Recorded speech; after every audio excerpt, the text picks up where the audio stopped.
ஒரு ஆண் ஒரு ஆணுடைய வாழ்க்கையில் எங்கேயோ ஒரு வெறுமை ஏதோ ஒரு தருணத்தில் அவனை சூடிக்கொள்ளும். அப்படியான ஒரு தருணத்தில் அந்த ஒரு மனநிலையில் இருக்கக்கூடிய ஒரு ஆணுக்கு பிரான்சிஸ் கிருபா எழுதிய எனக்கு பிடிச்ச ஒரு அருமையான 2 கவிதைகள். சிலிர்க்க சிலிர்க்க அலைகளை மதித்து முத்தம் தரும் போதெல்லாம் துடிக்க துடிக்க ஒரு மீனை பிடித்து அப்பறவைக்கு தருகிறது இக்கடல்.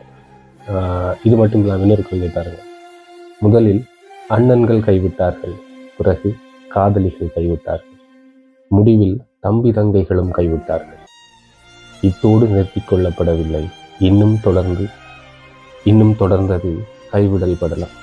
இறுதியாக அவனே கைவிட்டான், அதற்கு பிறகுதான் நிகழ்ந்தது அற்புதம். இது ஒரு அருமையான கவிதையாக எனக்கு பற்றி உண்மையிலே ஒரு அருமையான கவிதையாக இருந்துச்சு. இந்த கவிதை உங்களுக்கு பிடிச்சிருக்கேன்.